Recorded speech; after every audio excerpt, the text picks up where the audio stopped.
Hey, y'all, welcome back to the Late Night Vision Show. This is part two of the series of, we have one so far, but episode 44. If you haven't checked it out, please do so. But that was our first interview with Glenn Guest. Wanted to bring him back on because there's still a lot more we could learn from Mr. Guest. Yeah, folks, we had a great time interviewing Glenn. He's kind enough to stick with us and to come back for another episode.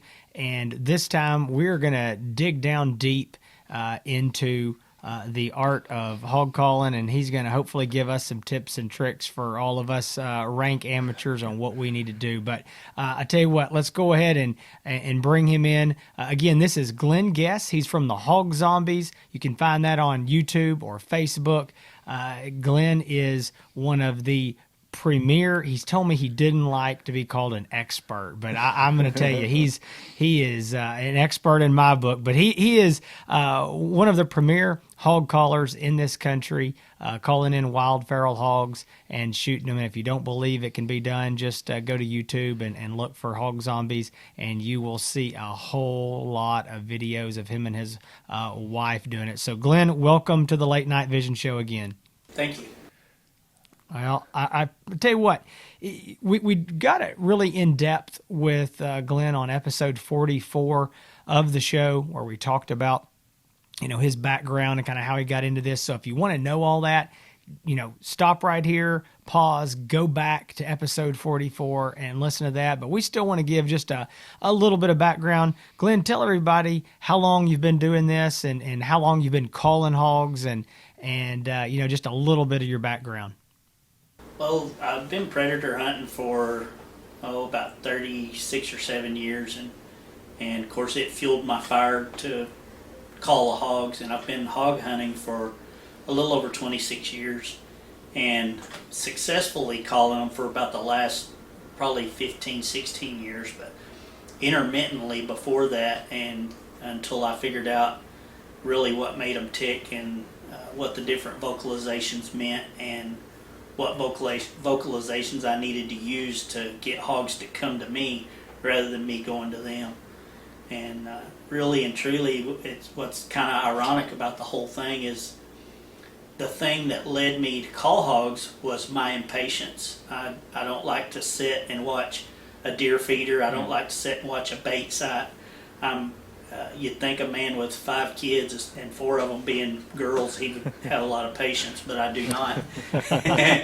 And 15 minutes is about my attention span. So it's kind of funny that the impatience is what drove me to have the patience to learn to call hogs.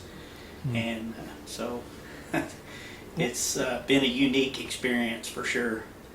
I know we mentioned this a little bit on the last episode, but Glenn works closely with Convergent calling systems. He has got a bunch of sounds on there, a lot of hog calling sounds, and he can tell us some more about it. He may have some other sounds as well, but he was telling us on episode 44 that he's recorded a lot of these sounds actually, I believe, in the field live, and he's also recorded some from some of the wild hogs that he has pinned up and actually raised. And so, these sounds that he's got are the legitimate deal.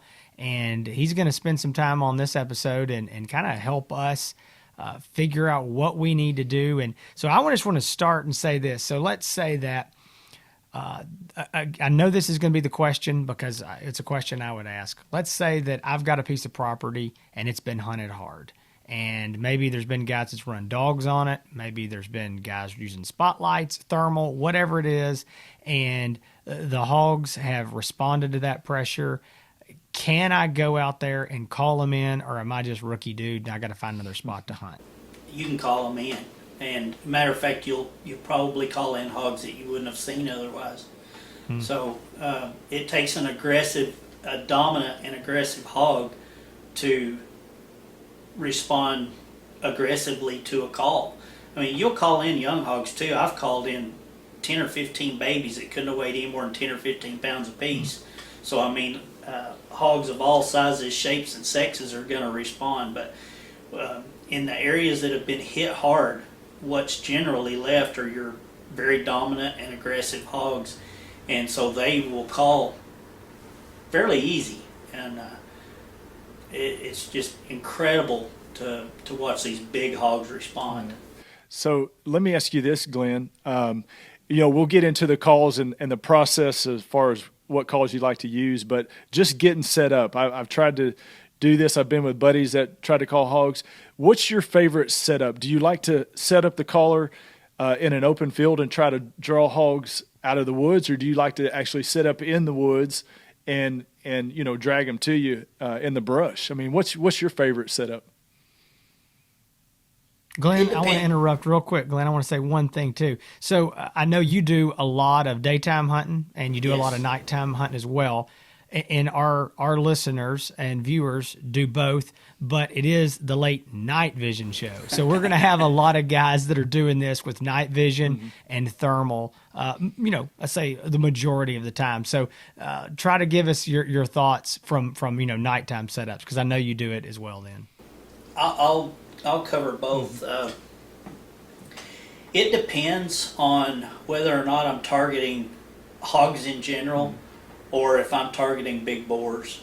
Not to say that big boars won't cover some ground to get to you, because they will, but to get those really big mature boars, I like to get a little closer to really tight cover. The problem with getting into tight cover where the hogs bed or where they stay during the daytime is that the winds are nearly always variable in those locations.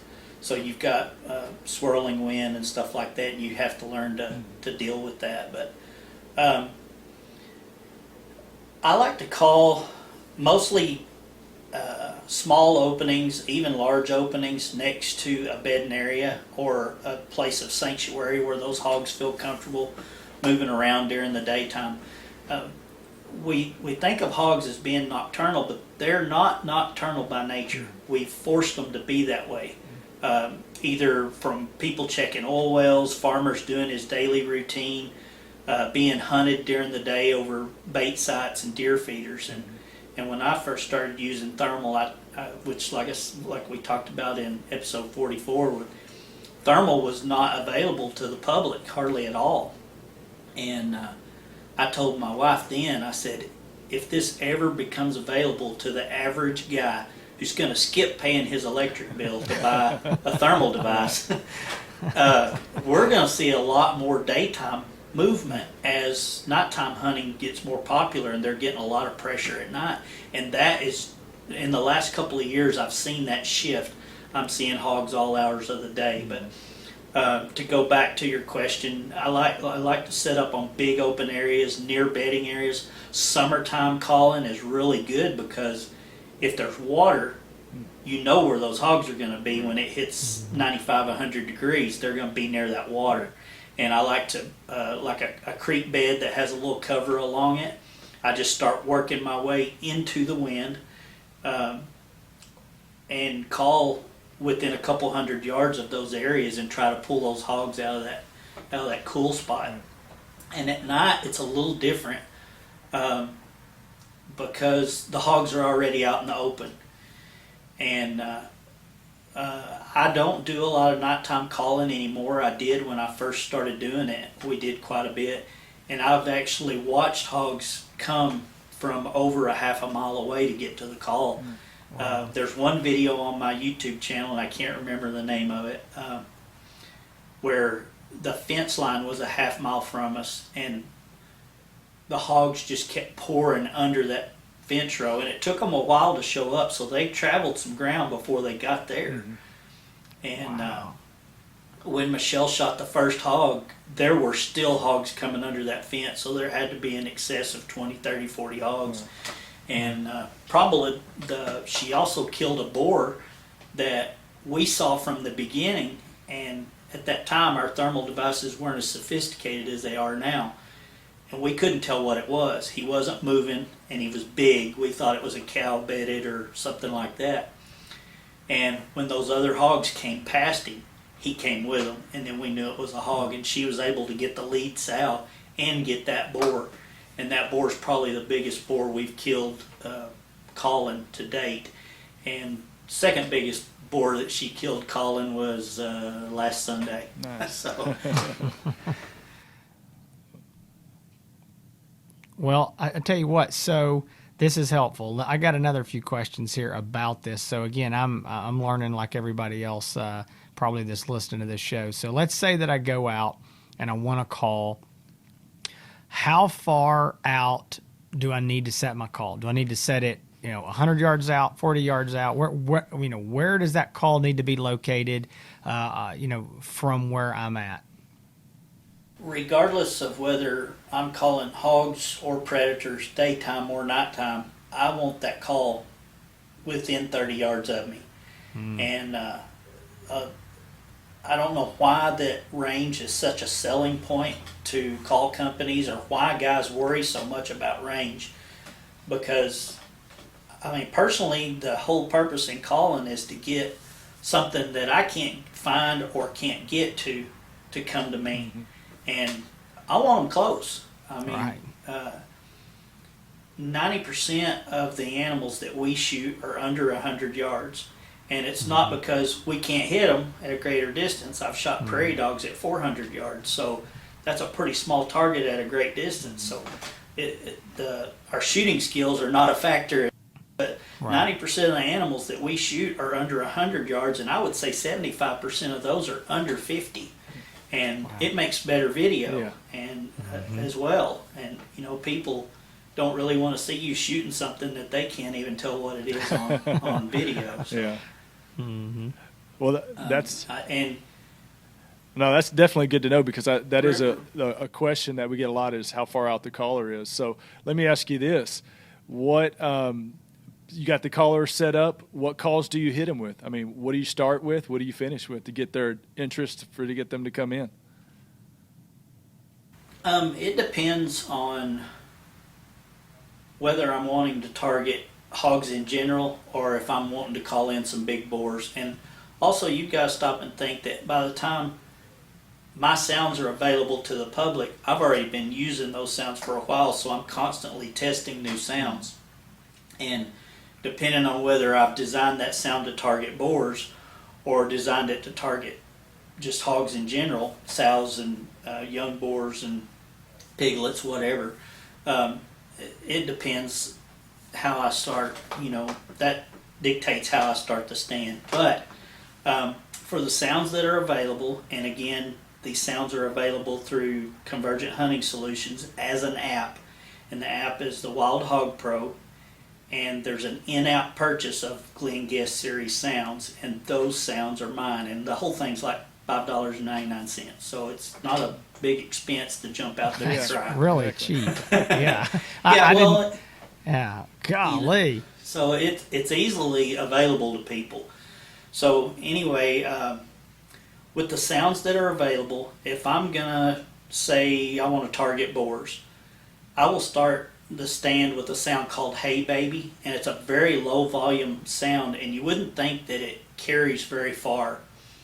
But recently, I was deer hunting, and I saw a boar about 75 yards out, and I wasn't set up to call because I was there to deer hunt, and I'd called the deer a little bit and stuff off and on, but I really wasn't set up to. I rattled antlers and just hadn't used the Deer Pro app because I was hunting with a crossbow. And I saw a boar about 75, 80 yards out, and I grabbed my phone and I brought up the app and I hit play with "Hey Baby." And like I say, "Hey Baby" is a very low volume sound, so you wouldn't think it carries very far. It came on at quarter volume, just my phone, not I didn't even have the call set up and turned on. And immediately that boar spun around and started scent marking with his metacarpal glands. And metacarpal glands are on the front legs of a hog, and they'll kneel down on their front end. You'll see them wiggle, and then they raise up and they shake their head off like a wet dog does. And I'm not sure what purpose that head shaking does, unless it is a way to distribute a pheromone that they produce in their mouth. But anyway, he started doing that immediately, and this volume is, it's incredibly low. I wouldn't have thought he could heard it, but he did. And he came to within 20 yards, and I shot him when he was scent marking again. But Hey Baby is a boar-specific sound and it's a courting boar, and I developed it specifically to target boars that I think are close by and within 100 yards. And I'll crank it up to full volume. I let it play for 3 or 4 minutes, and then I turn it back down, and I switch to another sound called courting boars, and I'll start moving it up the scale a little bit louder and a little bit louder, depending on how much the wind's blowing, how much cover is around, and how far I think they are away from me. And that is also to target boars specifically. And I let that play for about 5 minutes. If I don't get a response, then I switch to a sound called Total Chaos. And Total Chaos is the entire package. It's a complete sounder of hogs. You've got piglets begging, piglets in distress, sows protecting their young, a maternal response, and then you've got boars breeding, you've got boars fighting. So it's exactly what its name indicates. It's Total Chaos, and it's incredible. You've seen the video clip of the big black boar coming in. Matter of fact, this is his skull. This is about a 300-pound hog, and he was 5 years old. And this one next to it is from Porky, the one that was raised in captivity. Both feral hogs, and look, you can see the difference in the size. How big was Porky? He peaked out at around 645, and I think when he died, he was around 625, 630. He actually had a heat stroke trying to breed a sow. So he went out. He went out on top. So he Literally. I'm gonna let that go. So he literally. This hog, like I say, he was, according to his teeth, the tooth wear, he was approximately 5 years old, and Porky's skull literally dwarfs that skull. So Porky was a wild hog, but absolute 100% feral hog. But he got so big because you were raising him in confinement. Yes, he was in confinement, and he wasn't able to chase sows and stuff like that. And he just ate corn and ate table scraps and pretty much ate everything but the refrigerator. So to get 600 pounds, 700, I imagine. Well, it takes genetics. The same as with big deer. It takes genetics, age structure, and a good food source for them to reach these, incredibly large sizes. And some hogs have it and some don't. We've had some sows that'll hit 300 or 400 pounds in captivity really quick. And then we've had some that maxed out at around 185, 200 pounds. So genetics do play a role in there for sure, along with age structure. I know we're changing gears a little bit here, and I don't want to get off the hog calling, but we were talking about this, so I've got to ask, of all your years of hunting and studying hogs, and again, having them in captivity, what do you see, realistically as a pretty normal top end? And again, I'm asking this question. I know it depends on where you're at, what state, what part of that state, and all that. But I mean, we hear these stories all the time of, so-and-so shot him a 500-pound hog. And Hans and I've kind of, talked about that on the show sometime. As you and I, we all know, all three of us, there's a lot of overestimation of what these hogs weigh. But what do you generally feel in the wild, a hog that is having to forage and search for his food and is doing, a lot of traveling and attempting to court these sows and breed them? What do you think a normal weight on a big mature hog is going to be, a boar? It's going to be around 300, maybe 350 if he lives to see 5 or 6 years of age, and decent food sources. We've killed them a lot larger than that. I don't like to talk about it because people don't believe it, but sure, when they start hitting protein feeders and learn to dump those protein feeders all over and clean them out, and they've got a good food sources and the genetics to get big, you can see them hit 500 pounds. That's going to be pretty rare. Yeah. Right.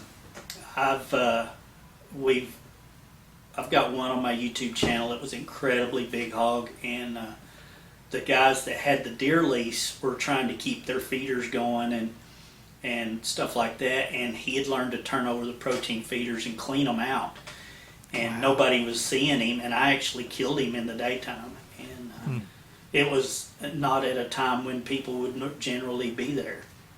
and he's the biggest hog we've killed on video. Did you call him in, or was he just coming? No, the feeder had actually, somebody had tried to steal the timer off of it, and they had destroyed it, and it had been sitting there about 4 months without running, but he was still coming in and scent marking next to that feeder. And when I actually shot him, I didn't realize that that's what he was doing. It was probably a few years later before I figured out that he was metacarpal marking at that feeder. So if any sows came through, they would know he was in the area. Wow. And like I say, when I videoed it, I didn't have any idea what he was doing. And then when I started realizing that's what they were doing, I went back and watched it, and I thought, man, he was metacarpal marking right then. So, there's so much to it that hasn't been unlocked yet. But Well, Glenn, so let's go back to the calling for a minute. So let's say that you've gone through this progress. I do have a couple of questions I'm going to ask. I'll let you answer them both at once. One is, I know you mentioned, like on your first sound there, that it's a low sound, so you may get all the way up in the volume. But so let's say that these other sounds, do you go all the way up loud, or do you try to keep them down low?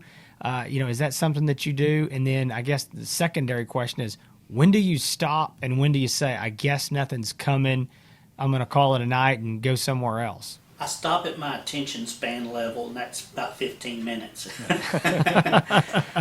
Through the years,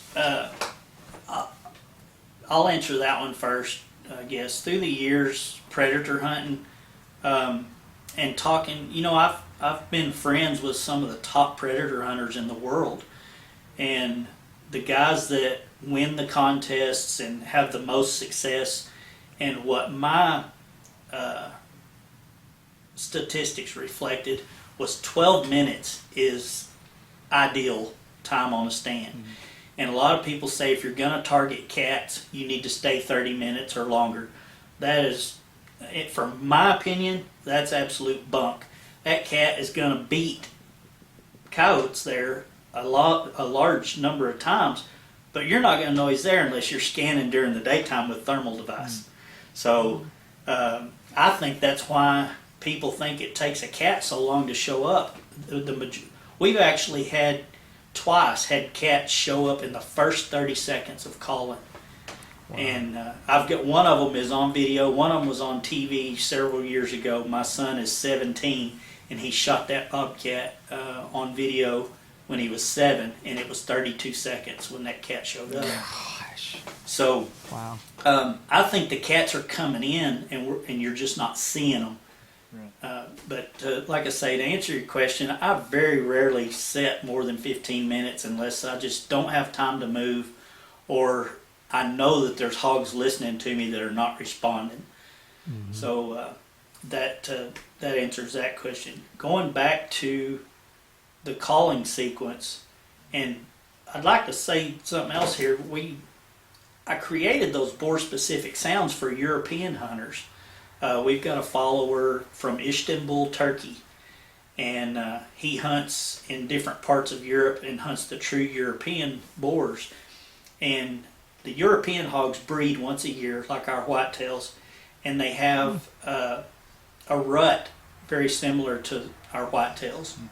And they're not a nuisance animal there like they are here, so they have trophy status. Well, those guys like to target the big boars, and he was wanting boar specific sounds, and I knew that I could generate sounds that would target boars. I had no idea how well they would respond to it. And if you watch some of my videos, and we might get into this another time, but hogs mark in many different ways. They have a preorbital gland, they have an upper tusk gland. It's right above what we call the wets or the wetters. They have a gland, and I can't remember what it's called. It's between their jaw. It's a maxillary. I'd have to look it up, but it starts with an M. That gland actually produces an androgen and a pheromone to make sows that are coming into heat or that are going out of heat anywhere in their heat cycle. It makes them stand for breeding.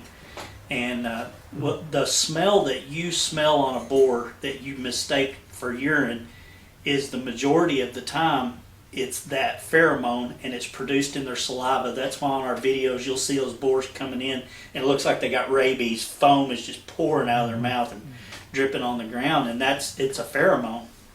And they have metacarpal glands, and that's a series of glands on a hog's leg. It's hard to see in the wintertime. In the summertime, if you'll look just on the above their hoof, on the inside of their leg, on their front leg, you'll see a series of bumps, and there's five to seven of those bumps generally, and they produce a foul odor, and it's some type of a musk scent that they produce through those glands. And Jason and I, we've talked about this before. The hogs actually urinate in a sprinkler type fashion. It looks like a yard sprinkler just slinging that urine around in circles, and that serves two purposes of scent marking. In some cases it saying, hey, I'm the big dog here, stay away. But a lot of times you'll see submissive boars that have just had their rear ends handed to them. They'll pull off to the side and they'll metacarpal mark or they'll tusk mark, and then they'll do that. And it's kind of, in that case, it's more of a submissive deal. And I didn't notice a lot of this in my pens because the hogs in my pens are somewhat domesticated. They've been in captivity for over 12 years. Everything's been produced there because I need them comfortable when I'm studying them or when I'm recording their sounds. I don't need them to be afraid of me. So they're no longer truly wild hogs. They're domesticated. Even though their genetics say that they're feral, they come from domestic hogs, and so they domesticate pretty easily. But there's the boars that we're calling in, they yawn, and they'll cause their bottom jaw to offset from their upper jaw, and it shows their hardware.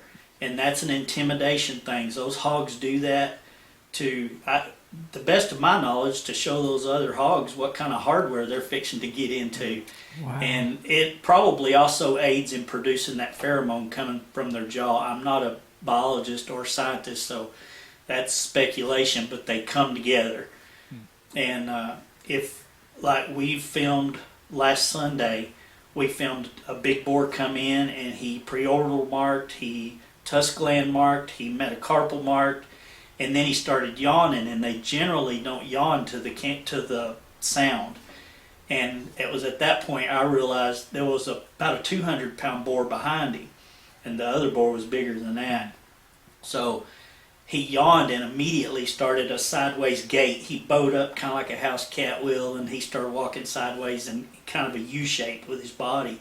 And he pushed that other boar around, and they got in a pretty good fight. I got some really good vocalizations recorded at that time, and that smaller boar immediately metacarpal marked, and then that scent marking with the urine is called prepudial marking, and it comes from the sheath on their belly.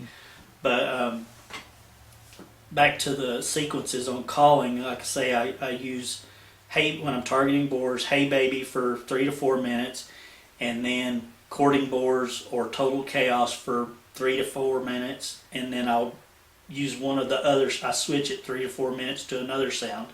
So if I use courting boars, I switch to total chaos or boar magnet, or it doesn't matter the sequence necessarily. That's just the way I do it. So, but I do 3 minutes, 4 to 5 minutes, 4 to 5 minutes, and at the end of that boar specific stand, at that point, I don't think there's any boars coming, so I just want to see if there's a hog going to come, and I'll switch to a piglet in distress. I've got several. My favorite is one called Vampigra, and there's a story behind the name. So he was definitely a little vampire pig. So that was a wild recording, and I let that play for 3 to 5 minutes. And if nothing's responded at that time, chances are they're not going to. It doesn't mean that if you stayed there 20 more minutes, a hog wouldn't show up. But at that point, I generally move on. If I'm targeting just random hogs. I don't care what shows up. I've got a sound called the rally, and I don't know if y'all have ever shot a hog and had it spin around and squeal or like a dog yipping, and heard the sounds that those other hogs make at that time. But that is a rally sound, and sometimes they'll come back and attack that hog that's squealing like dogs will a yipping pup or a yipping dog. And that is actually, it's similar to the maternal protection sound, but it is a rally, and generally young hogs do it, say up to 100 pounds, they'll do that sound. I'll let that sound play for 4 to 5 minutes, and then I'll switch to sow hysteria. And sow hysteria is, there's a piglet in distress in there, and there's a maternal response to that sound from a group of sows. And you can call in anything with that. They'll come in. I let it play 4 to 5 minutes, and then I'll switch to a distress sound, little squealer, vampigra, little screamer. One of those they're all young piglets in distress. I'll let it play for no more than a minute, and then I'll switch either to pig mama, which is a mother pig protecting her young, and I'll let it play, or I'll go back to sow hysteria and let it play. And as a rule, 12 to 15 minutes total, and I'm moving on. So let me ask this, because I know this is the question that I'm thinking about, and I'm sure a lot of our listeners and viewers are too. So let's say that I know you've got access to thousands of acres, so you're moving around a lot. But there's some guys that maybe they own land, maybe they've got a lease or permission to hunt certain land, but it's not tons of land. So they go in there, and they're obviously, I'm just going to make up this scenario. There's hogs moving through. Obviously different hogs coming in and out, and maybe they hammer them hard for a while, but more hogs move in. So what would you say to that guy? He goes out, he gets the convergent call, gets your callers, he sets up, he calls in some pigs, and he shoots some. What can he do to prevent conditioning those hogs, that, hey, this guy's got a caller and he's out here every night? I mean, how do you rotate? Do you not call for a while? What do you do there? It's kind of hard to say. It depends on the land around him. Sure. Because if you're 300 acres inside of several thousand acres of unhunted land, you can be more successful. But your average guy is hunting 300 to 500 acres, and they've got deer feeders and stuff like that, and they're going in there. Generally speaking, when you're using aggressive calling tactics, like I just mentioned, you're going to call in the more dominant hogs. They're going to be the first one to the call, and the guy shooting is always going to shoot them when he probably should wait a little bit. But I do it too. When that first hog shows up, it's a hog in the hand's as good as a buck in the bush. I take the first one that shows up. But if you kill that first hog, and if you'll keep playing those sounds or switch to a distress, a lot of times more hogs will come into you, even after you've shot. So the key is to not empty a 30-round clip at that group of hogs that just showed up. Kill 1 or 2 of them, or if you're capable, kill more than that. But don't empty that magazine at those hogs, because you're conditioning them to respond negatively to calling. Now, you've taken out the lead sow, generally speaking, the most aggressive one. She's your alpha sow. She's the matriarch of that sounder. So it takes about 2 weeks for another sow to take her place. And once that has taken place, you can call those hogs again, because the more aggressive hog in the bunch is gonna react. But just don't overhunt those places. If you're going into a place that small and calling hogs 2 or 3, 4 times a week, it's not going to take long. You're going to burn it out. And we usually hit a place until we notice a lull in response, and then we move on to another ranch and hunt it. And of course, generally by the time we've done that, if we've got a landowner that's just absolutely wanting us to get rid of those hogs, we put other pressure on them by walking through their bedding areas, spot and stalk, and killing them that way, or we go in at night with thermals and kill them that way until there's no hogs left for us to hunt. We've either killed them or they've moved on. And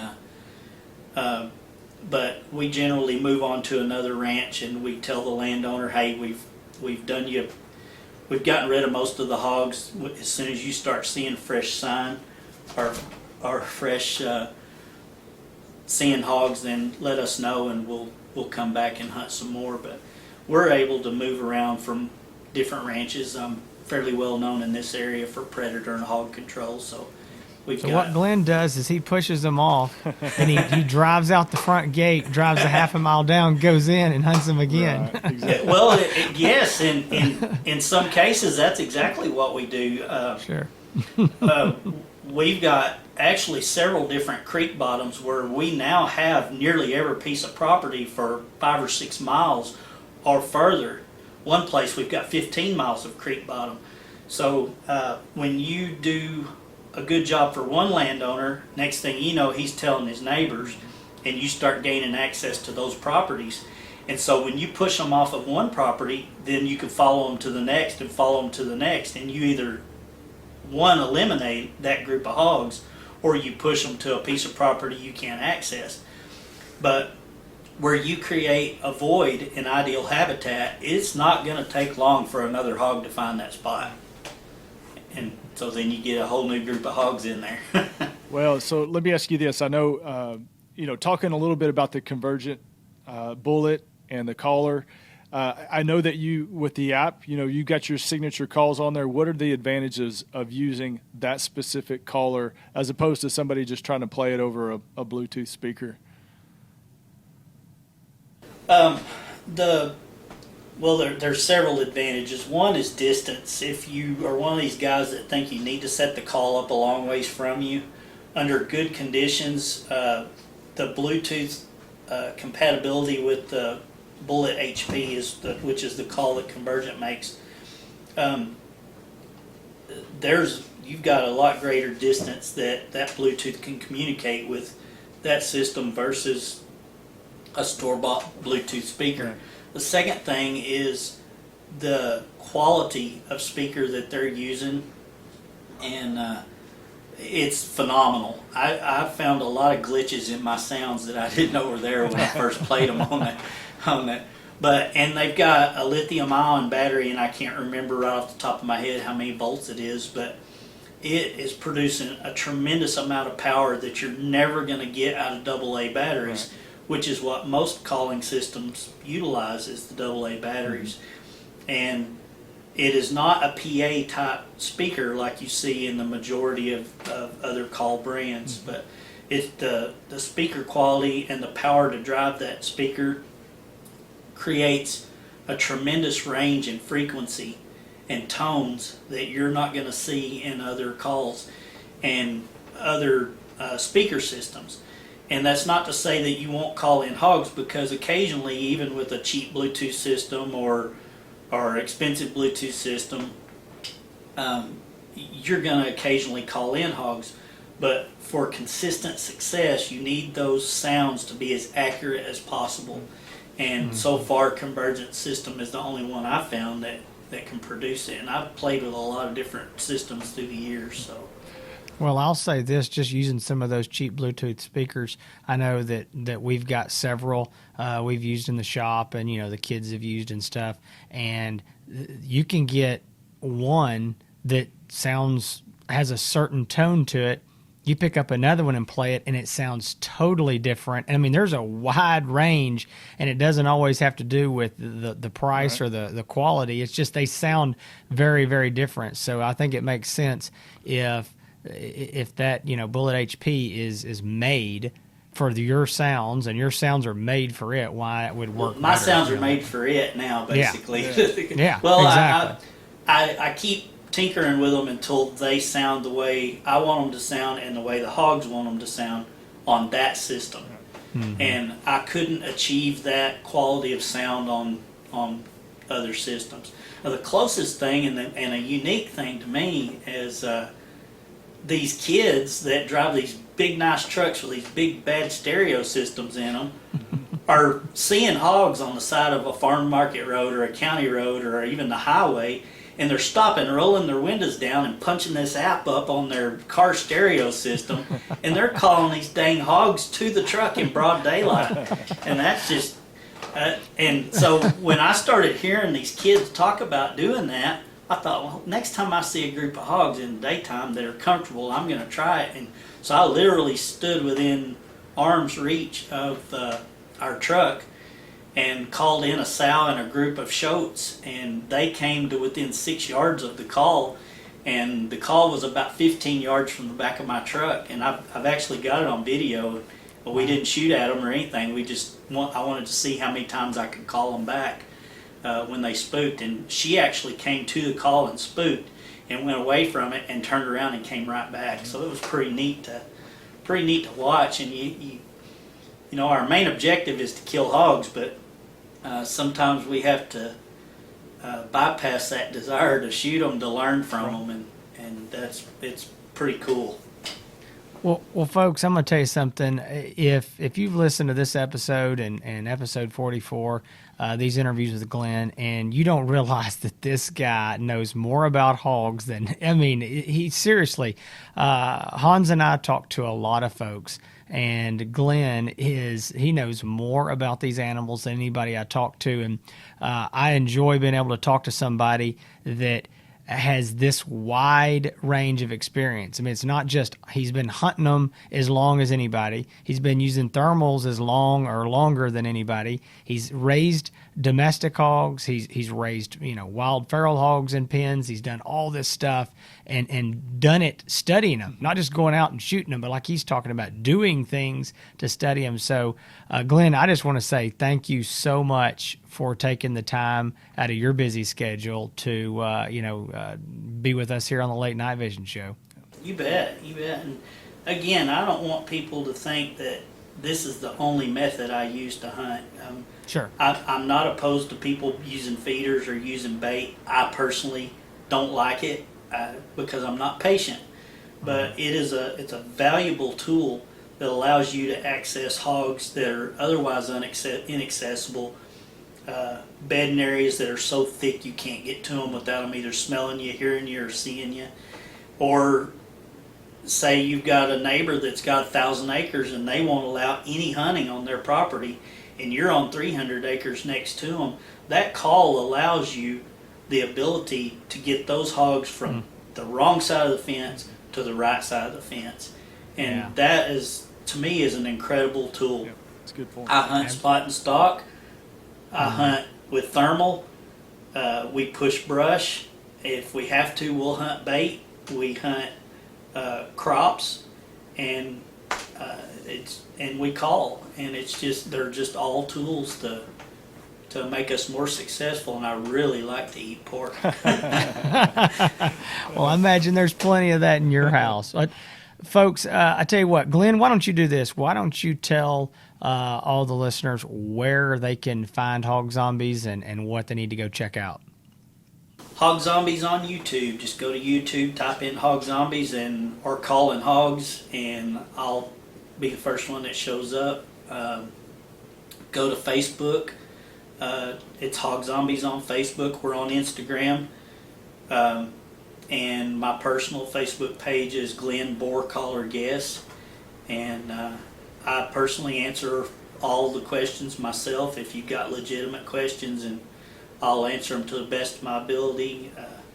Like I say, I don't know all there is to know about them, and as I'm learning, they're changing their tactics. So it's an ongoing process, and some of you guys may learn something that I don't know, and I look for every opportunity to hear from other people and learn from their experiences as well. So it's good to have a social network. Absolutely. Well, Glenn, we really appreciate you being on the Late Night Vision Show again. We can't thank you enough. We hope that maybe in the future we can get you back. I know that Hans and I have learned a lot, and I'm sure that all of our listeners and viewers have as well. So, again, go check out Hog Zombies. I know that the YouTube channel, I've subscribed over there, and it is great. Lots of videos coming up. and a lot of amazing stuff. It is really cool to see how close they get on some of these hogs, and his lovely wife does a great job shooting, and she is, Glenn told us on the other episode, she's the real hunter, and I've watched enough videos that I knew that. I wasn't going to say anything, but it was obvious that she was the real deal. So she definitely is. So y'all go check that out. You can find him on Facebook as well. And as always, you can find Hans ETX and Outdoor Legacy and the Late Night Vision Show on all the social media channels, YouTube specifically, as well as Instagram, Facebook. Just search for us and you'll find us somewhere. So we appreciate y'all listening. We thank you for taking the time to come back every week. And we just ask that y'all will stay safe in the fields.